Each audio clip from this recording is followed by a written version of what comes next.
Assalamualaikum dan salam saudaraku sayang. Buletin UKAS edisi tengah hari 10 Ogos 2021 bersama saya Fidai Hanan Sahni.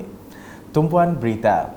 Ma'al Hijrah 2021-1443 diraikan dengan penuh kesederhanaan dan disambut dengan penuh kesyukuran bagi mengingati sejarah umat Islam khususnya di Sarawak ini. Tuan Yang Terutama Yang di-Pertuan Negeri Sarawak Tun Pehin Sri Abdul Taib Mahmud hadir menyemarakkan sambutan Ma'al Hijrah 1443 Hijrah peringkat Negeri Sarawak bertemakan Manhaj Rabbani Ummah Berkualiti. Sambutan Tahun Baharu Hijrah ini memberi pengertian yang amat besar kepada penghijrahan Nabi Muhammad SAW dan kaum muslimin berhijrah dari kota Mekah ke kota Madinah. Sempena sambutan Ma'al Hijrah peringkat negeri, Ketua Menteri Datuk Patinggi Dr. Abang Abdul Rahman Zohari, Tun Datuk Abang Openg telah menyampaikan amanat dengan menyeru semua rakyat Sarawak khususnya masyarakat Islam berganding bahu bersama kerajaan untuk meningkatkan keadaan hidup. Di sinilah saya menyeru supaya masyarakat Islam akan terus berusaha untuk menggunakan apa saja yang telah didasarkan oleh pihak kerajaan. Dan sama-samalah kita berdoa moga di tahun yang baru ini kita berhijrah melalui pendekatan yang berhemah dalam kita meningkatkan keadaan hidup kita. Ketua Menteri Datuk Patinggi Dr. Abang Abdul Rahman Zohari turut menekan mengenai pendekatan kerajaan untuk membangunkan ekonomi yang berteraskan kepada sumber dimiliki di negeri ini. Untuk kita melahirkan anak-anak kita, rakyat Sarawak yang mempunyai kemahiran dan kepakaran di dalam ilmu-ilmu yang boleh meningkatkan kita tadi. Dan ketiga ialah kita mempunyai ekonomi di mana hasilnya akan kita ekspor, keluarkan kepada pasaran terbuka. Jelas beliau kesemua pendekatan itu adalah berasaskan kepada pengajaran Islam iaitu ilmu dan seterusnya untuk berbakti kepada masyarakat. Berita seterusnya, program agihan bantuan makanan bersempena dengan program Kita Bersama RT Cares diteruskan bagi membantu golongan yang terjejas akibat pandemik COVID-19. Menteri Kebajikan Kesejahteraan Komuniti Wanita Keluarga dan Pembangunan Kanak-Kanak Datuk Seri Fatimah Abdullah memberitahu program tersebut merupakan inisiatif Kementerian Perpaduan Negara dan Jabatan Perpaduan Negara dan Integrasi Nasional Negeri Sarawak. Beliau juga memberitahu sejumlah 32 penyertaan kawasan rukun tetangga KRT bagi zon Majlis Bandaraya Kuching Selatan MBKS yang diwakili pengerusi KRT yang beroperasi di Pusat Pengumpulan Kelas Tabika Perpaduan Ong Tian Swi. Ketika berucap pada majlis program Kita Bersama RT Cares pada Isnin, Datuk Seri Fatimah berkata, selain kerajaan, badan bukan kerajaan NGO dan badan korporat seperti yang disaksikan pada hari ini, 38 food street tampil memberi bantuan dan ini menunjukkan rakyat Sarawak mempunyai semangat kekitaan dalam menghulurkan bantuan. Menurutnya lagi, RT Care Center digerakkan di seluruh negara melibatkan 116 daerah dan bahagian dan sejumlah 50 pusat pengumpulan makanan telah disediakan di Sarawak. Selanjutnya, pembukaan pusat servis bank rakyat yang dikenali sebagai Rakyat Access dan Ar-Rahnu Exchange di Sebuyau amat dinanti-nantikan penduduk termasuk wakil rakyatnya.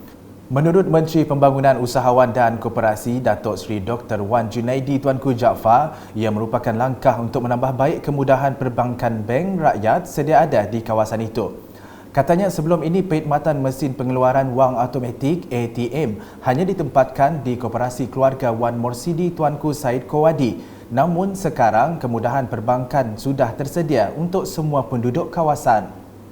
Jadi alhamdulillah bank rakyat memang telah menjadi satu dasar dikehendaki oleh pihak bank negara. Cawangan bank rakyat kursi ubah dengan cawangan-cawangan bank rakyat yang ada di Kuching, di Miri, di Sibu dan di mana-mana di Kuala Lumpur dan sebagainya. Full aplikasinya, kemudahannya semua ada di bank rakyat.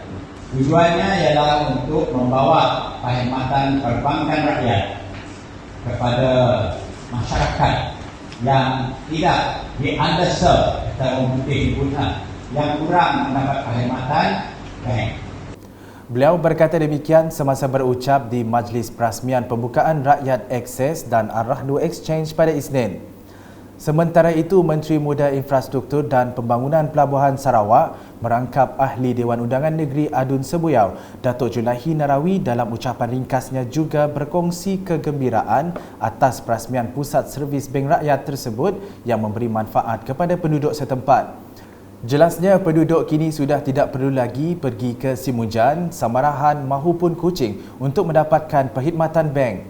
Menggunakan kemudahan bank rakyat bertapak di Sebuyau adalah satu mimpi yang menjadi kenyataan. Jadi oleh itulah saya bagi pihak warga Sebuyau seluruhnya benar-benar merasa gembira kerana bank rakyat sudi datang dan membuka cawangan, memberi kemudahan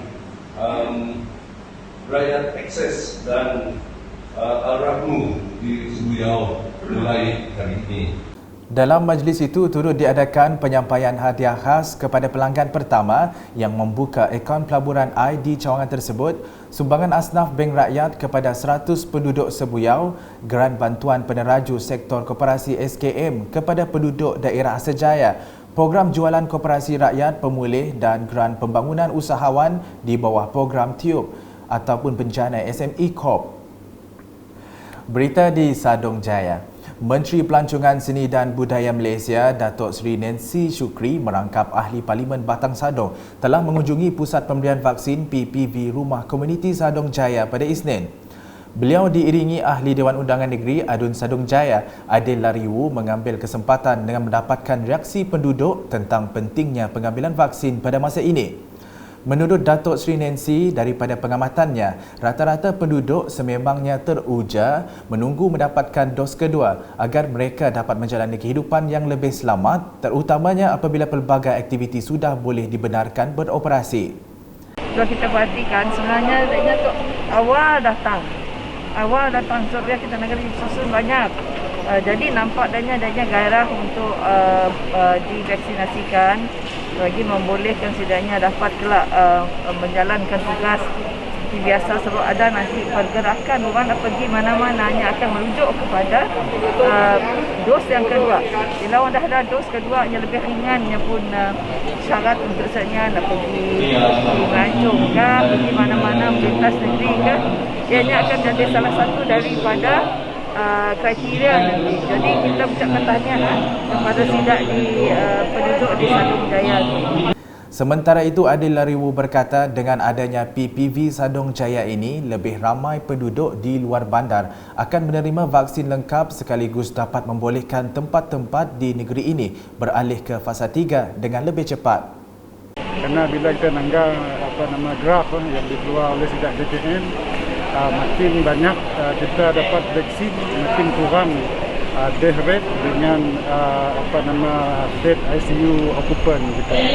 Jadi ya satu pencapaian yang bagus untuk kita di Sarawak, utamanya di kawasan luar bandar kita. Makin tinggi vaksin, makin kurang kita pun kadar kematian dan penggunaan katil ICU lah. Jadi dengan data mungkin kita dapat bergerak ke fasa 3 ataupun fasa 4 seterusnya dengan lebih cepat lagi. PPV tersebut dibuka seawal jam 8 pagi sehingga 5 petang mengikut prosedur operasi standard SOP yang ditetapkan dan proses pemvaksinan berjalan dengan lancar mengikut perancangan pihak bertanggungjawab. Manakala di Semop, sebanyak RM780,000 peruntukan projek transformasi luar bandar RTP Ahli Dewan Undangan Negeri Adun Semop tahun 2021 telah diagihkan untuk melaksanakan 3 projek di daerah Meradok. Majlis penyerahan tapak projek berkenaan telah diadakan pada Isnin yang turut disaksikan Menteri Muda, Hal Ehwal Korporat dan UKAS merangkap Ahli Dewan Undangan Negeri Adun Semop Abdullah Saidul. Senarai serta jumlah peruntukan projek RTP tersebut seperti tertera.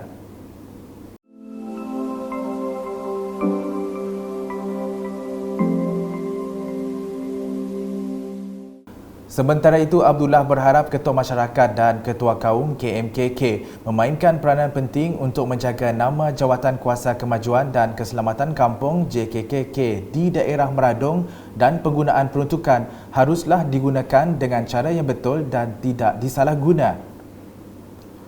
Beralih ke laporan harian COVID-19. Jawatan Kuasa Pengurusan Bencana Negeri JPBN Sarawak dalam kenyataan medianya pada Isnin memaklumkan sebanyak 589 kes positif baharu telah dikesan di 24 daerah di Sarawak, menjadikan jumlah kumulatif kepada 81,917 kes. Daerah-daerah yang dikesan adalah seperti berikut.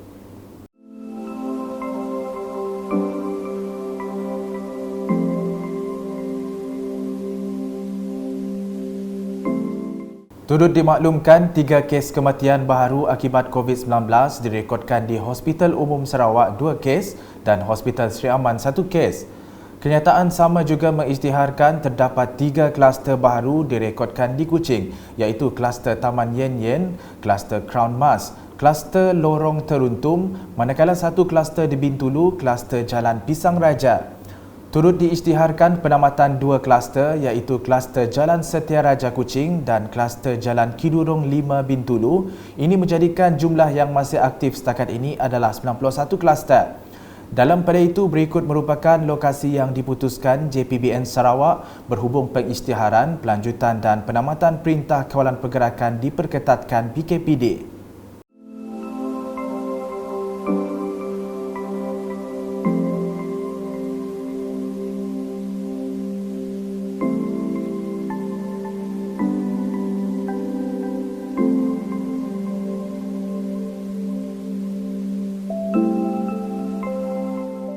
JPBN Sarawak turut memaklumkan pengumuman yang dibuat Perdana Menteri Malaysia Tan Sri Muhyiddin Yassin pada 8 Ogos tempoh hari berkenaan kemudahan-kemudahan bagi individu yang telah menerima vaksinasi lengkap. Katanya pelaksanaan garis panduan kemudahan-kemudahan bagi individu yang telah menerima vaksin lengkap akan dilaksanakan sebaik saja prosedur operasi standard SOP yang dicadangkan dipersetujui dan mendapat nasihat daripada pakar-pakar perubatan. Justru setakat ini SOP sedia ada masih berkuat kuasa sehingga SOP Fasa 3 Pelan Pemulihan Negara PPN bagi Sarawak diwartakan. Sekian edisi Tengah Hari bersama saya Fidai Hanan dan kru penerbitan. Berita lebih lanjut boleh didapati di semua platform media sosial UKAS termasuk portal ukas.sarawak.gov.my dan pastikan anda subscribe UKAS channel di YouTube. Salam UKAS.